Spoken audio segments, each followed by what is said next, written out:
Il était une fois, dans un pays lointain, un village. Tous ses habitants étaient nommés selon les principales qualités qui se manifestaient pendant leur enfance et qu'ils conservaient ensuite pour le reste de leur vie. Ainsi donc, il y avait Bonté, le bûcheron qui était toujours là pour aider les autres, Gentillesse, le cuisinier qui donnait à manger à tous les pauvres et à tous ceux qui avaient faim, qu'ils soient humains ou non. Mais il y avait aussi ceux dont les qualités les plus marquées n'étaient pas si admirables. C'était le cas de Jalousie, Smith, qui était un artisan mais aussi profondément aigri de ne pas pouvoir avoir ce que les autres possèdent. Et dans ce village vivaient aussi un homme et sa femme. Ils s'appelaient Honneur et Tendresse. Honneur travaillait dans les bois avec son amie Gentillesse. Tous les deux étaient forts, grands et séduisants. Tendresse, dans toute sa beauté, tissait de magnifiques châles et foulards.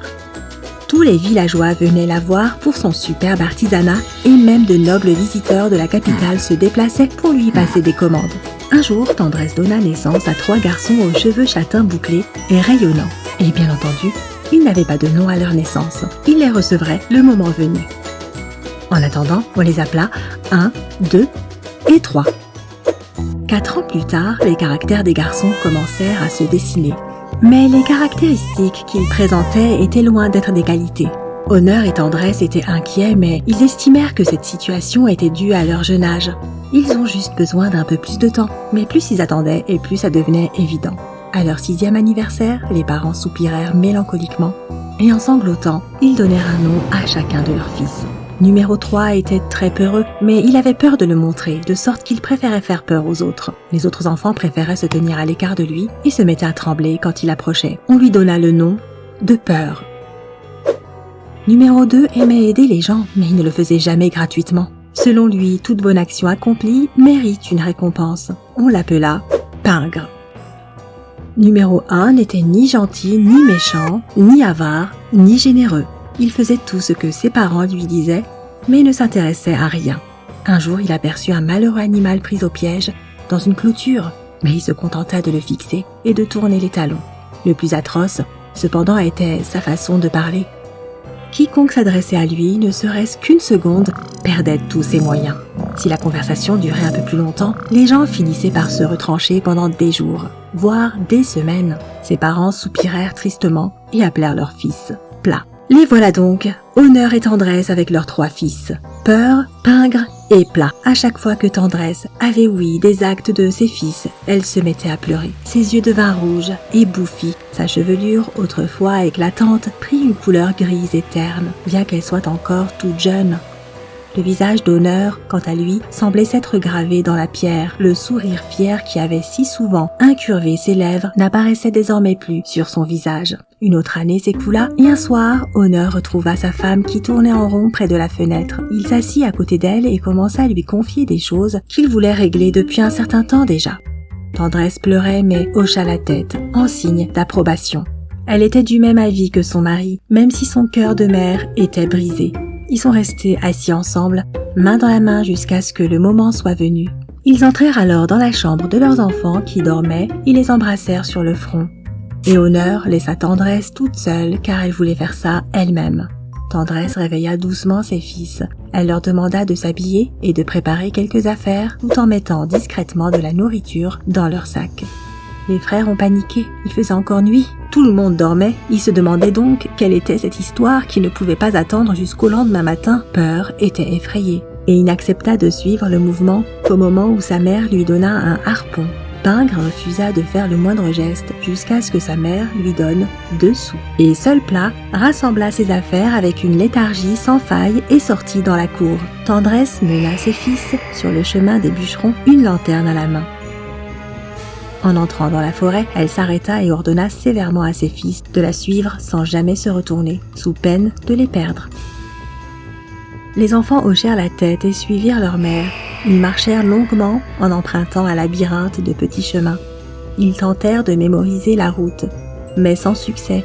Tendresse, en revanche, marchait avec assurance, comme si elle savait exactement où elle allait. Ils finirent par se retrouver dans une clairière et la lune apparut dans le ciel, déversant sa lumière argentée dans toute la forêt. Les frères levèrent la tête pour la contempler, mais quand ils baissèrent de nouveau les yeux, leur mère avait disparu. Peur commença à paniquer et à réclamer sa mère en pleurant. Mais le silence fut sa seule réponse. Pingre se mit à crier. Il ne comprenait pas comment sa mère avait pu le laisser sans rien lui donner en retour. Plat resta le regard vide, perdu dans ses pensées. Les frères ne purent sortir de la clairière, car ils ne se souvenaient plus du chemin. Ils décidèrent de dormir jusqu'au petit matin. Au lever du soleil, ils se levèrent et élaborèrent un plan. Peur laissa une marque sur un arbre près de la clairière avec son harpon et ils empruntèrent un chemin vers la sortie, laissant des marques derrière eux comme point de repère. Mais plus ils marchaient dans les bois et plus il faisait sombre. Ils sont finalement revenus au même endroit que celui qu'ils avaient quitté des heures plus tôt. C'est à ce moment-là qu'ils réalisèrent qu'ils avaient été abandonnés pour de bon sans la moindre chance de pouvoir sortir de là. 12 ans plus tard, pendant ce temps, Tendresse et Honneur devinrent parents de 3 fillettes. Ils pleuraient encore parfois leur garçon perdu, mais ils aimaient et chérissaient profondément leur fille. Finesse, justesse et sagesse, ils vivaient tous les 5 en paix, et tout semblait aller pour le mieux au village. Et puis, des choses étranges commencèrent à se produire dans la forêt plus profonde. Tous les visiteurs entendaient des bruits sanglants, comme le rugissement d'une bête et de coups de griffes contre du bois. Tous ceux qui s'aventuraient dans les profondeurs de la forêt perdaient leurs objets de valeur. L'un a été dépouillé d'une cuillère en argent, tandis qu'un autre a perdu un médaillon qu'il portait au cou. Et toutes ces personnes qui revenaient des bois n'étaient plus tout à fait elles-mêmes. Après 3 jours d'absence, ils ne parlaient à personne, ils ne mangeaient rien, ne buvaient rien et se morfondaient en silence. Quand les braves gens du village ne purent plus supporter cette situation, ils se tournèrent finalement vers Honneur et Tendresse. Ils les prièrent de remédier à ce fléau, car tout le monde savait qui étaient les véritables coupables. Honneur était accablé. Tendresse était livide. Que pouvaient-ils bien faire? C'est alors que leurs 3 filles se levèrent soudainement et déclarèrent « On va aller dans les bois ». Les parents tentèrent de les arrêter, mais les filles prirent rapidement tout ce dont elles avaient besoin, firent leurs adieux en promettant de revenir au plus vite, et se retirèrent. Alors qu'elles pénétraient dans les bois, les sœurs entendirent des rugissements et des éraflures contre un arbre. Justesse et Sagesse se mirent à trembler, mais Finesse ricana. Elle sortit un couteau de poche de son sac et se jeta sur l'arbre le plus proche. Le vacarme s'est soudainement interrompu, puis s'est ravivé plus près et plus fort. Finesse gloussa de nouveau et commença à racler l'écorce avec son couteau pour imiter le même bruit. Ennuyé par ce petit jeu, Peur finit par sortir des bois. Il avait grandi, ses cheveux étaient décoiffés et ses yeux bouillonnaient.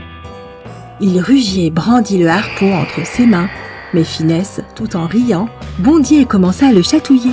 Bien que Peur ait essayé de s'en défaire, Finesse eut raison de lui. Il tomba par terre et se mit à rire avec elle. Puis ils se relevèrent, se prirent par la main et prirent le chemin de la sortie. Justesse et Sagesse embrassèrent leur sœur et s'enfoncèrent davantage dans les profondeurs. Peu après, des objets commencèrent à disparaître. D'abord, elles constatèrent la perte des bagues que leur mère leur avait données le jour de leur baptême. Ensuite, elles perdirent toutes deux leurs perles et après ça, leurs boucles d'oreilles. Sagesse fit la grimace mais ne dit rien. Justesse, quant à elle, retira tous les bijoux qui lui restaient, sortit sa bourse contenant 5 pièces de monnaie et tout en souriant, posa le tout sur le sol.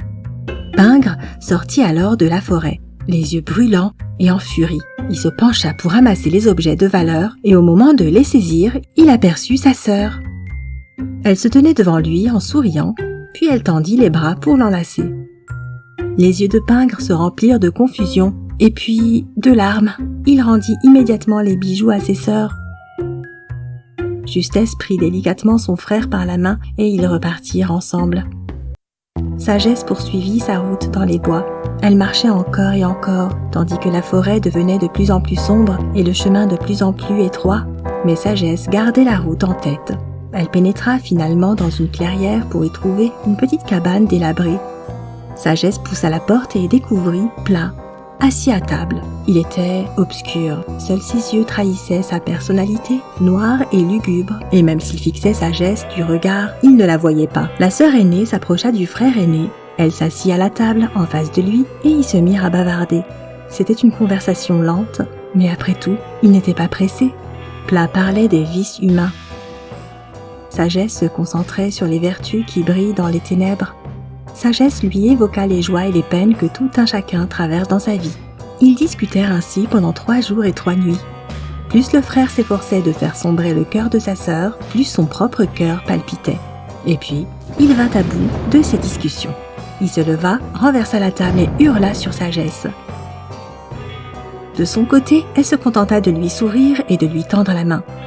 « Tu vois, tu n'es pas aussi plat que tu le croyais. » Plat se tenait debout, stupéfait, il regarda ses mains tremblantes, puis se tourna vers Sagesse qui mit sa paume dans la sienne, et c'est ainsi qu'ils se rendirent, frères et sœurs, main dans la main, jusqu'à leur maison.